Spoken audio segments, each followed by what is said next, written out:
AI is no longer just a tool, it's becoming a teammate. At Cognizant and Aston Martin F1, we're engineering AI for impact to transform how people work, collaborate and make decisions across every function. In this conversation, we explore how AI is unlocking new potential for talent, driving sustainability and setting a new standard for performance. Well, welcome, Sophie and Manoj. Manoj, if I can start with you first of all, when you look across your teams throughout EMEA, what are the biggest opportunities to enable talent to work alongside AI? AI today is no longer just something that is just a fad and thing. It's something that's very real. We are seeing clients adopt AI at a scale which is just absolutely astounding. The biggest thing is, how do our teams adapt to it? How do we adapt to the speed? How do we adapt to the scale? So I think the opportunities are immense. We need to just gather our heads around how do we leverage this as fast as quickly as we can. How is it impacting your team's work, the engagement from the factory floor to the grid? How are you seeing it implement? I think the information flow between the campus, the grid, I think that needs to be at lightning speed. We need our teams, wherever they are, to be able to interact, see the same data at the same time and be able to make those decisions. So that's probably one of the most impactful ways we're seeing it really come to life for us. In what ways is it reshaping collaboration? Other than the speed, in what other ways is it reshaping the collaboration within the team? We're starting to see teams use AI in team meetings so that they can have almost a third party recording the meeting, taking the notes, sharing the insights, clarifying what's been discussed and sharing the actions.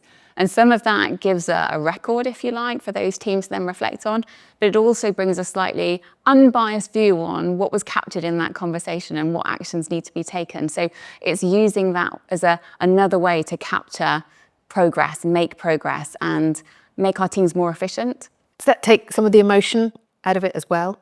I think the emotion and the passion is always there, but I think it helps to clarify the decisions that need to be made. And also the follow-up. I think we make so many decisions every day. And so it's that consistency of how those decisions are moving us forward. And so having that data to refer back to helps us to just keep track of all the decisions that are being made. And in terms of Cognizant, how's the AI driving collaboration at Cognizant? Let me take an example, right? If I just take sales and commercial for example, how we collaborate as a team, completely different. One is, as we look at clients, the amount of research, insight, knowledge about a client situation, how we collaborate as a team globally, completely different compared to the way we were. Even the internal processes, right?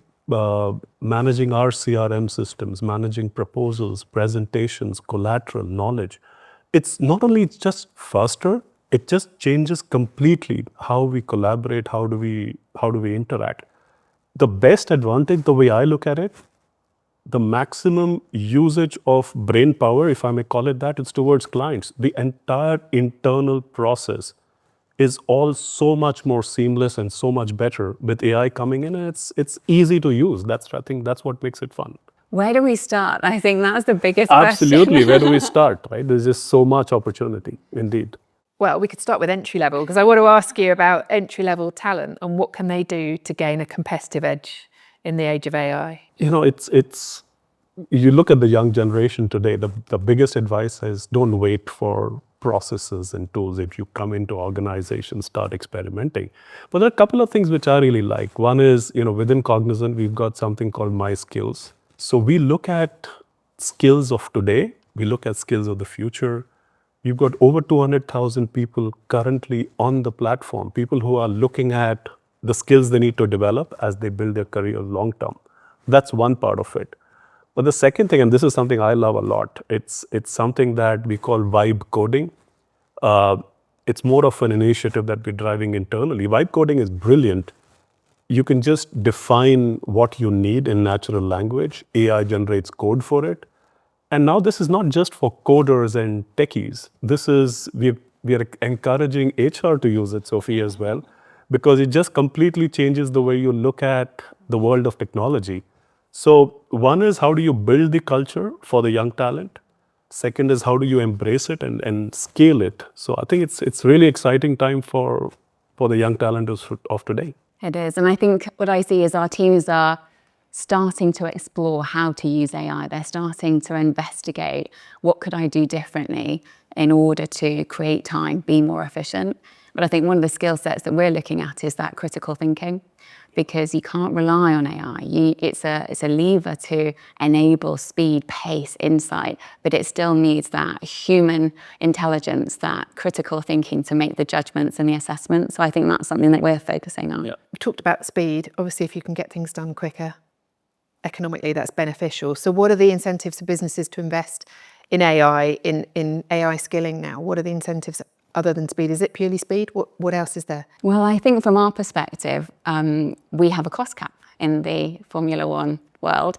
And so we're constantly looking at how do we use our resources most efficiently and most effectively within that cost cap. So all of those resources, whether that's materials, people, how are we the most efficient? And therefore, how do we leverage those resources outside of the cost cap to enable? So we call ourselves the performance enabling functions. It's our job to create time, make processes more efficient, do things that enable those people within the cost cap who are ultimately delivering car performance to be the most efficient they possibly can be. So that's really the economic benefit for us of being the most efficient with both time and how we use the cost cap. How do you protect the team well-being while you're driving high performance? Yeah, it's a really important question, because this sport is all about high performance and this constant innovation. And our people are so passionate and so proud and so determined, but we do have to be careful of burnout.